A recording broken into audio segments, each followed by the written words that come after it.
La relación entre el Estado y la Iglesia Católica en España es una de esas cosas que parece que siempre ha estado ahí, ¿verdad? Pero, ¿es algo inevitable? ¿Una herencia del pasado sin más? ¿O es en realidad el resultado de decisiones muy concretas? Pues bien, hoy vamos a tirar de ese hilo para ver cómo un vínculo que se forjó en la dictadura sigue tan presente en la democracia actual. Y para entender todo esto es que hay que rebobinar un poco. Cuando Franco muere en el 75, el nuevo Estado no arranca de cero, para nada. Nace sobre una estructura que llevaba casi 40 años de lo que se llamó nacionalcatolicismo. O sea, una ideología donde ser español y ser católico era prácticamente lo mismo, y la Iglesia, bueno, la Iglesia era un pilar fundamental de ese régimen. Vale, entonces, llega la democracia y se encuentra con un problema gigantesco: la educación. El Estado sencillamente no tenía suficientes colegios públicos para todos los niños y niñas. Era una realidad. ¿Y quién sí tenía esa red? La Iglesia, que llevaba décadas ocupando ese espacio. Así que en ese momento la solución más práctica, casi la única que parecía viable, fue pues seguir colaborando con ellos para poder escolarizar a todo el mundo lo antes posible. Y aquí, justo aquí, es donde empieza el debate de verdad. ¿Fue esa dependencia una simple consecuencia de cómo estaban las cosas, algo inevitable? ¿O fue más bien una decisión, una elección política que, por un motivo u otro, se ha ido manteniendo y renovando hasta el día de hoy? Bueno, pues para intentar responder a esto, lo primero es ir a los cimientos, a la parte legal. Vamos a ver cómo se cocinó esta relación especial justo cuando la democracia daba sus primeros pasos. Y es que desde el minuto uno nos encontramos con una contradicción bastante llamativa. A ver, la Constitución del 78 dice claramente que España es un Estado aconfesional. Eso, sobre el papel, es un cambio radical. Pero ojo, solo un año más tarde se firman los acuerdos con la Santa Sede, que básicamente vienen a blindar un montón de privilegios para la Iglesia que ya venían del franquismo. Así que sí, la democracia nace con esta tensión interna. Así que lo que en principio era una especie de parche, una solución táctica para un momento muy concreto de debilidad del Estado, se fue consolidando, y al final se convirtió en parte de la estructura permanente del sistema. Es una anomalía que nació como algo temporal y que, sin embargo, sigue aquí. Y claro, esta anomalía se nota en muchas cosas, pero donde se ve de forma más clara, sin duda, es en la educación.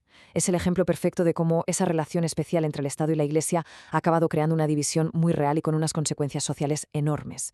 La herramienta principal para que esto ocurra es el famoso sistema de conciertos educativos. La idea, en teoría, es bastante simple.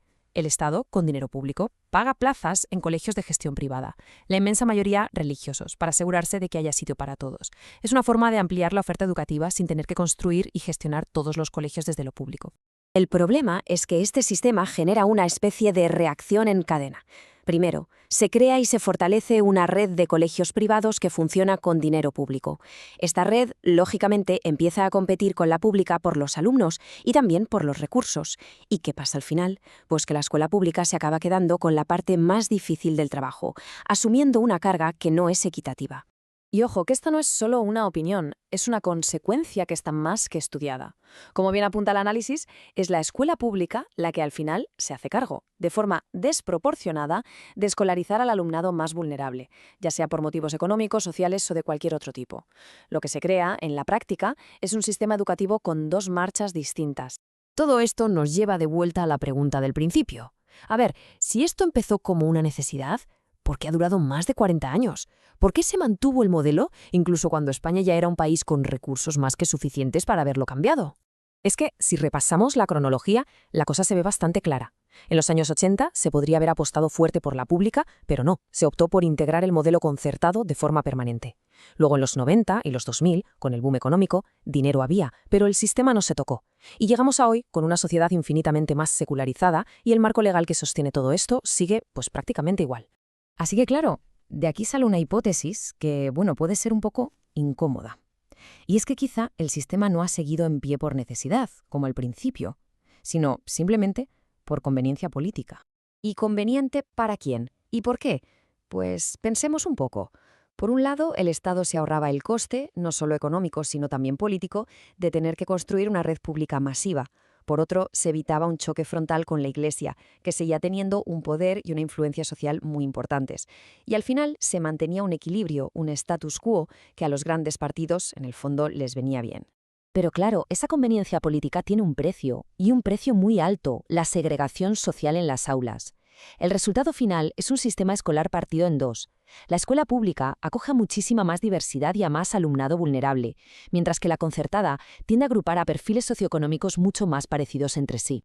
Y el impacto de esto, claro, va mucho más allá de las paredes del colegio. Un modelo así no solo golpea el principio de igualdad de oportunidades, es que directamente ayuda a fragmentar la sociedad.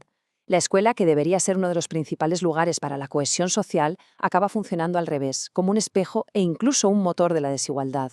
Llegados a este punto, tenemos que levantar un poco la vista del tema educativo, porque en el fondo estamos hablando de algo más grande. Estamos hablando de un principio democrático fundamental. ¿Qué entendemos realmente por un Estado laico? Porque, desde una visión crítica, ser un Estado laico no es solo decir, cada cual puede creer en lo que quiera. No, es algo más profundo. Significa que el Estado tiene que ser neutral de verdad, de forma activa. Y eso implica no dar un apoyo estructural y económico privilegiado a ninguna confesión. A ninguna.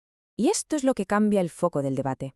Porque la pregunta clave no es si se tiene derecho a elegir una educación religiosa. Por supuesto que sí. La pregunta, para un Estado que se dice laico, es otra. ¿Debe el Estado financiar esa opción con el dinero de todos los contribuyentes? Al final, esta cita lo resume todo a la perfección. Una cosa es que la dependencia inicial se explicará por una carencia, por una necesidad del momento, pero otra muy distinta es que esa situación se mantenga durante décadas. Y eso ya no es necesidad, eso es una elección política, una decisión sostenida en el tiempo. Así que, como vemos, al final no se trata de buscar una respuesta fácil, sino de plantear una pregunta que mira directamente al futuro. Porque la cuestión ya no es si se puede cambiar este modelo o no. El debate técnico y jurídico está ahí. La pregunta de verdad es, ¿cuándo va a existir la voluntad política real para hacerlo?